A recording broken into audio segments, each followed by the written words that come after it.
Hello all, here are OS Reviews. You're watching our hands-on first impressions review of the Opsson 4G, and that's just the model number. There isn't anything more specific.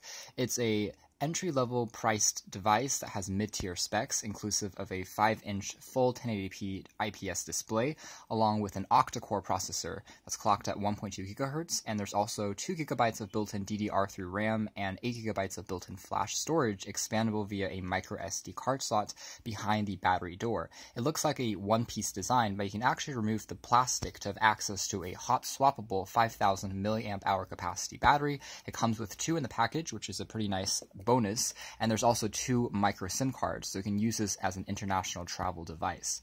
The camera on the back is a 13 megapixel sensor with an LED flash and autofocus, and on the rear we have access to a volume rocker and a power on-off switch. For a mostly plastic phone, the device actually feels pretty substantial in terms of its weight, and that's because the rim is made out of aluminum and gives it a bit more of a premium feel. The top features access to a micro USB port for charging. It takes roughly 2 hours to completely charge, and it will last you for a day and a half, and there's also a 3.5mm headphone jack. On the very bottom, there's just the microphone. So overall, it looks more expensive than the price actually suggests as a sub $200 unlocked GSM quad-band phone.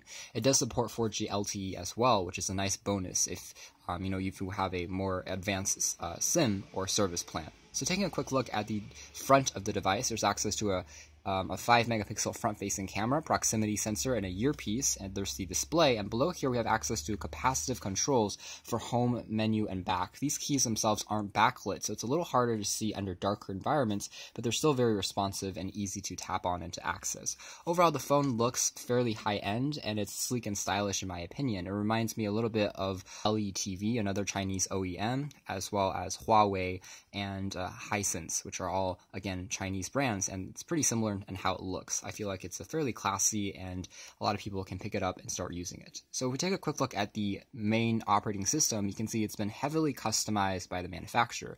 It's running on a skin on top of Android version 5.0, that's Lollipop, and all the icons are in this golden theme, which I think, again, looks fairly classy and unique compared to other phones. Like most Chinese Android phones, there isn't a consolidated app drawer, so all your programs are on these unlimited pages, which will automatically expand and populate as you download more and more apps, very similar to iOS. There's also a drag down notification shade that's oversized and gives us access to quick shortcuts for Wi-Fi, GPS, Bluetooth, and accessing things like the flashlight on the very back. Some extra panels or pages on the phone include a dedicated music player. I can swipe again to access a specific widget for launching the camera for taking very quick shots without actually having to open the regular camera app. I can swipe again to access some quick settings, and then over here I can search through things like weather and a universal app search. So it's overall pretty sleek and easy to use, and it just cycles back and forth once you've reached the end of the 4 pages. If we take a closer look at some of the other features, including the camera, again, at 13 megapixels, it's fairly typical for a mid-tier device here in 2017. We have some filtering effects as well as changing metering effects.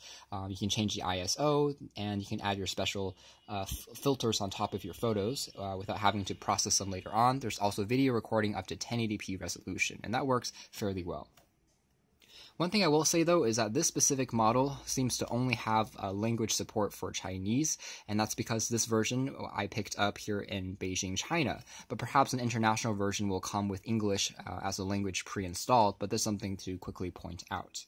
So next we're going to talk a little bit about some of the built-in apps. You can see that there's quite a few that the company has pre-installed, including a weather widget. There's also access to email. There's a notepad. Under utilities, we have access to things like a voice recorder. There's a radio. Standard things like a calculator can be found, which are all very handy and easy to use. And things like the clock, we can also see the presence of the OEM's customization on top of Android, where we have some overlays just to make the UI a bit more sleek. And you can see that the general experience in terms of opening up your apps as well as multitasking is fairly swift and responsive, and that's thanks to that Octa-Core processor with 2 GB of RAM. It's made by Mediatek though, and not Snapdragon, but it still works quite well for your general tasks as long as you're not overly opening up any overly intensive games and multitasking too heavily.